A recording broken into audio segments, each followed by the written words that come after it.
Now, if you haven't heard, due to the current situation right now in Sudan, many countries are evacuating their citizens from their country. About a $1.2 million had to be spent on 40 buses to evacuate the Nigerians from there.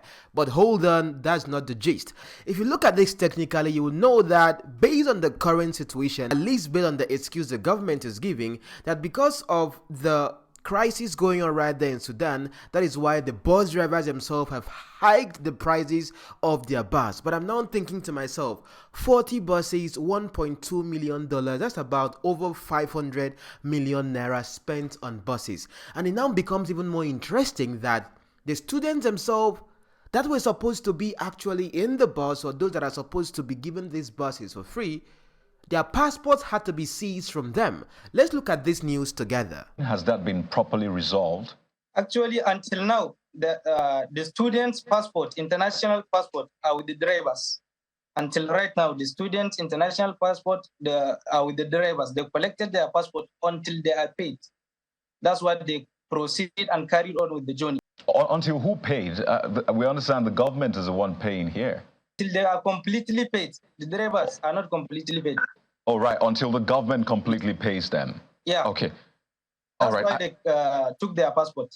Okay, Abubakar, I'll need to let you go in a moment. I think there's so much information out there now for the government to act on. But I don't know, for you, what does the future look like? With this conflict in Sudan, you have to return home under these circumstances. I imagine you went there to study in the first place. So, I mean, what does the future look like for you, seeing what is playing out? For me, alhamdulillah, I've graduated, but still I didn't collect my certificate. So that's the worst part. Have I gotten my certificate, I will come back and serve my country. But now, until this war is resolved, then I will come back and collect my certificate. So it's a terrible experience. Now, it's quite interesting for you to see that. Now, you might be wondering, why will the drivers get to do this? There's this whole... It could be possible that they don't trust the fact that the Nigerian government are going to pay them, or whoever is hiring them for the Nigerian government is going to pay them completely once they are able to deliver their passengers to Egypt when they go on the trip. So them seizing the passport of a student or those themselves who are part of a trip would be, would I say, a short call for them. But you could tell me what you think in the comments about this, because it's actually an open conversation for us right here on social media to say what we think. But did the drivers themselves do the right thing, or the government themselves do the right thing by not paying them completely before the passengers are delivered to the destination? What do you think? But again, if I were to give an opinion about this, if you were to hire a bus to go from point A to point B on a normal transport, or to even take a flight or something, you have to pay for your flight ticket. Not like when you get there, you pay the remaining amount or something. So if the drivers themselves are demanding for the full pay, maybe because they hiked the price, if they actually did hike the price like the government themselves are saying, then it would make sense why they want their money paid in full, so there will not be any disagreements when they have delivered the passengers to the destination. But talking about flying airplanes right here, talking about Alan Oyema, when you look at his intervention over time, like things that have been happening to Nigerians and how he's done things like this, I was watching his interview on Arise News, and this is what he had to say when he was asked for his motives and why he does what he does every time, always intervening for Nigerians and using his jets and his planes to evacuate Nigerians and just do a lot of service to humanity. This is what he had to say. You keep doing this, and yet this same country has not deemed it necessary to give you national honor. What motivates you? Now you are saying you want to help Nigeria evacuate people from Sudan. On this program last week, Professor 𝚤𝚤 Akinyemi said, I look forward to Alan Oyema helping to evacuate Nigerians, but they have to pay him. What motivates you to keep giving? Well, to me, it's even a privilege. I mean, to be allowed to contribute my quota to my country. In fact, I'm a good adherent of what can you do for your nation and not what your country can do for you. So I thought that Nigeria is a country of about 378 ethnic nationalities. This is supposed to be our strength. The diversity we have today is an envy to all. it pains me that we have not been able to weave the country together in over 60 years of our independence. So it pains me. So whatever I have to do to encourage people to come together, to promote unity, and at the same time encourage broad nationalism as against ethnic and religious nationalism, which we have in this country. That is why I do it. I do it because I love this country. I believe we could be better than what we are having now. 378 ethnic nationalities. This is a source of strength. Meanwhile, we are not harnessing that. Instead, this blessing God has given us has become an albatross of a kind, and it pains me. So at all times, I like using my God's given blessings to see how I could help my country. It's not about evacuation alone. I laid down my life in the Niger Delta for this country. To me, to date, that is my greatest service to this nation, because Boko Haram would have been a child's play. But I laid down my life and got Niger Delta sorted, and today everybody's enjoying. People have forgotten all that.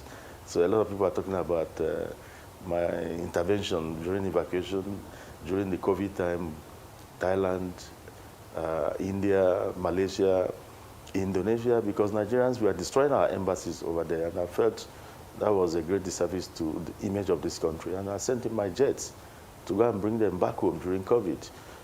I feel personally honored to even to be allowed to do that. So it's not a publicity stunt, because I've been doing it right from secondary school through the university, trying to do things. My own activism is centered on trying to bring Nigeria together, because I believe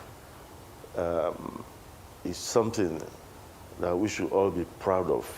However, it pains me that my gesture has turned and has started causing some kind of problems everywhere in the social media. People are trying to bring ethnic angle into it.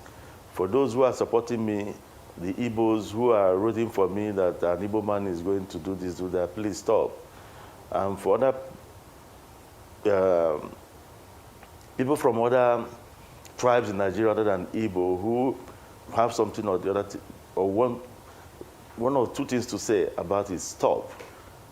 It's a Nigerian thing. It's not Igbo, it's not Yoruba, it's not Hausa. Now, that is quite interesting, listening to him talk about this like that. And people also would dislike him for a lot of reasons. I don't know. And of course, there have been this whole tribal sentiments coming into this conversation since what he did actually went viral. People like Charlie Boy had to say a couple of things about him, looking at the fact that if it was someone from another tribe, oh, it's going to be like, hey, he's IPOB. Maybe tomorrow, if he decides to run for president or something, they're going to say, oh, he's IPOB or whatever. But that aside, this is just someone himself, not minding his own tribal, his ethnicity, where he comes from.